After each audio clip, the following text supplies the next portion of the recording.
Hola, ¿qué tal? Te doy la bienvenida a la octava clase del curso de Introducción General a la Filosofía, en la que veremos al gran Aristóteles, las críticas que le hizo a la filosofía de Platón y la nueva filosofía que propone. Como vimos en la anterior clase, Platón formó una academia para hacer filosofía, la cual, a pesar de tener un pensamiento a seguir, también era abierta a discusiones que no concordaran con el platonismo y a críticas que se le pudieran hacer. La fama de la academia llevó a que Aristóteles fuera enviado a ella para formarse como filósofo. Aristóteles estudió atentamente el pensamiento platónico. Sabemos que, sobre todo, tuvo acceso a al diálogo de Fedón, así se llama, y que estaba muy familiarizado con la teoría platónica de las ideas. Pero Aristóteles tenía un carácter propio y pronto fue crítico con la filosofía de su maestro. Aristóteles le hizo duras críticas a la teoría platónica de las ideas por varios frentes. Vamos a ver algunas de ellas. Aristóteles sostenía que si el mundo físico, el conjunto de seres que conocemos por medio de nuestros sentidos, era copia de las ideas, entonces todo, absolutamente todo, debía tener una idea a la cual imitaba. Si todo tiene una idea, los conceptos de relación debían también tenerlas. Como todos los objetos pueden ser relacionados entre sí, esto multiplicaba las ideas platónicas hasta el infinito, lo cual hacía incognoscible el mundo del topus Uranus.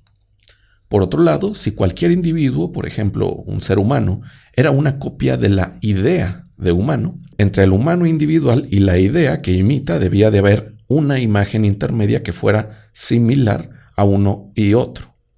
Entre esta idea intermediaria y el humano individual, otra idea de similitud. Entre esta otra idea y el humano individual, otra idea de similitud, y así hasta el infinito.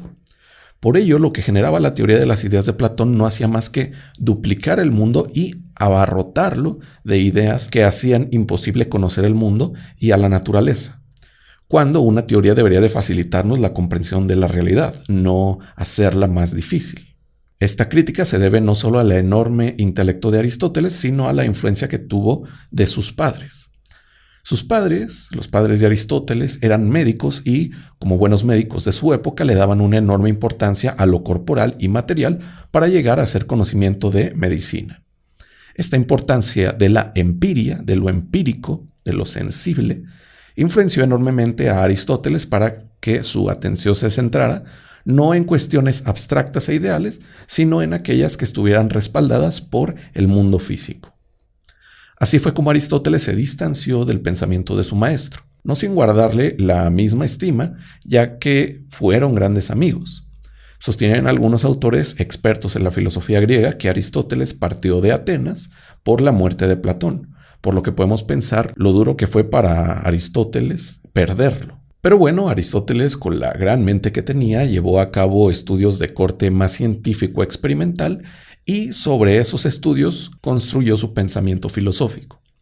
Por eso Aristóteles criticó el segundo mundo que Platón había ideado como topus Uranus, como mundo de las ideas, y sostuvo que las esencias de las cosas no están más allá del mundo físico, sino en el mundo físico. Nosotros, los seres humanos, conocemos esas formas tras estudiar a los seres físicos y al observar lo que en ellos es esencial y lo que es accidental. Una vez observados, mediante la inducción, damos con la esencia, con la forma de esos seres particulares. Para Platón, si observamos un perro, veíamos una copia defectuosa de la idea de perro. Pero para Aristóteles, al observar a distintos perros y compararlos, veíamos lo que es en ellos accidental, como el color o el tamaño, características que no hacen a un perro ser perro. Y encontrábamos lo que sí definía a un perro, como ladrar, tener colmillos o un buen olfato. Así distinguíamos la esencia y los accidentes de un ser al cual Aristóteles llama sustancia. Aristóteles llama sustancias a esos seres del mundo físico. ¿Qué observamos en ellos? Que están compuestos por una materia y por una forma. La materia de un perro es la carne, los huesos, la sangre que conforman su cuerpo, etc. La forma es la esencia del perro, el eidos platónico que ahora está aterrizado en el mundo físico. La multiplicidad de seres en el mundo Las distintas sustancias compuestas por estas materias y estas formas son entonces el objeto de estudio de la filosofía aristotélica. Si observamos, a pesar de que en sus conclusiones la filosofía aristotélica es muy diferente a la ciencia moderna, en sus formas experimentales y en su forma inductiva comparten una misma dirección: experimentar y atestiguar con los sentidos para después hacer una inducción y llegar a las regularidades que están detrás de los seres particulares y cambiantes en el mundo físico. Pues bien, para Aristóteles, detrás del mundo físico están estos principios de materia y forma junto a varios otros. Los principios que están más allá de lo físico, que no observamos con nuestros sentidos, pero que regulan al mundo físico, son expuestos en su obra Metafísica, nombre que no le pone Aristóteles, sino un recopilador siglos después, pero que curiosamente concuerdan con la temática de la obra. Aristóteles llama filosofía primera a la filosofía que se pregunta por los primeros principios del mundo, entre los cuales están estos de los que hablamos, los que están detrás de lo físico o más allá de lo físico, junto a otros conceptos y estructuras que no atestiguan nuestros sentidos, pero que podemos inferir con la mente. Para Aristóteles, el mundo físico está articulado por categorías. Todo lo que podemos predicar de las sustancias, de los sustantivos de una frase, se reducen a esta tabla de categorías, que son las de sustancia, cantidad, cualidad, relación, lugar, tiempo, acción, pasión, posición y estado. Lo que significan estas categorías es expuesto también en la metafísica y merecen su propio video o su propio curso aparte. Pero por ahora debemos resaltar cómo para Aristóteles existen estas estructuras más allá de la physis, de la naturaleza que se presenta ante nuestros sentidos. Existen estas estructuras que la regulan, que la conforman y que podemos conocer con el intelecto. El alma humana puede captar estas formas y estructuras mediante la filosofía y la experimentación. Ahora bien, Aristóteles no únicamente se preocupaba por la estructura de la realidad, sino por un problema que se arrastra desde los presocráticos, desde Parménides y Heráclito hasta la filosofía platónica: el movimiento y el cambio. Para Aristóteles, el movimiento y el cambio son innegables en el mundo que, como recordaremos, es por lo que para Parménides es incognoscible e irreal. Al estar cambiando el mundo físico, nos es imposible captar un conocimiento verdadero sobre él, según Parménides, ya que la verdad requiere de inmutabilidad, de saberes que no cambien conforme el paso del tiempo. Para Heráclito, el conocimiento del mundo es posible, pero solo si lo entendemos como incesante cambio, lo cual concuerda con lo que observan nuestros sentidos.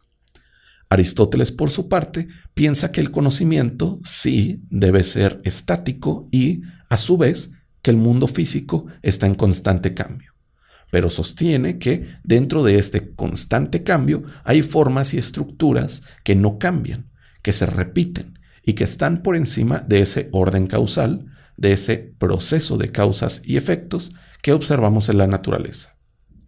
Y de hecho, las mismas causas tienen una estructura propia. Para Aristóteles existen 4 tipos de causas: la causa material, la causa formal, la causa eficiente y la causa final. La causa formal es la causa que hace que una sustancia sea como es decir, la forma de perro es la causa formal por la que el perro tiene esa forma. La causa material es la causa por la que el perro está conformado con la materia que está conformado, carne, huesos, etc. La causa eficiente es aquello que hace que el perro llegue a ser perro, es decir, que sus padres perrunos se hayan reproducido. Y la causa final es la que hace que el perro llegue a ser lo que es, ya que el perro tiene como finalidad desarrollar sus músculos, sus huesos, sus colmillos y hacer lo que hace un perro: ladrar, correr, comer y dormir.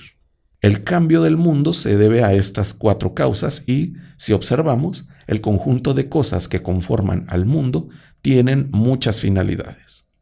La parte de la filosofía que estudia esto, la finalidad de las cosas, es la teleología.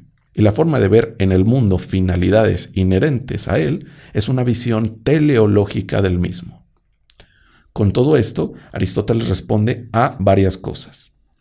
Responde a cómo se estructura el mundo, a cómo se mueve el mundo, resuelve el problema de la conexión entre la forma de las cosas y las cosas físicas mismas, Resuelve también el problema del cambio que no podía superar Parménides ni Heráclito con el concepto de verdad inmutable, pero queda una cosa por hacer: hablar del origen del mundo. Si Aristóteles se preguntaba por las causas que ponen en movimiento al mundo, claro estaba que se preguntaría por la causa primera del mismo. Si nosotros observamos que la naturaleza y los ecosistemas son sistemas de causas y efectos enlazados y organizados de una manera armoniosa como para conservarse, es normal que venga a nuestra mente la pregunta sobre qué causó, en primera instancia, todo esto.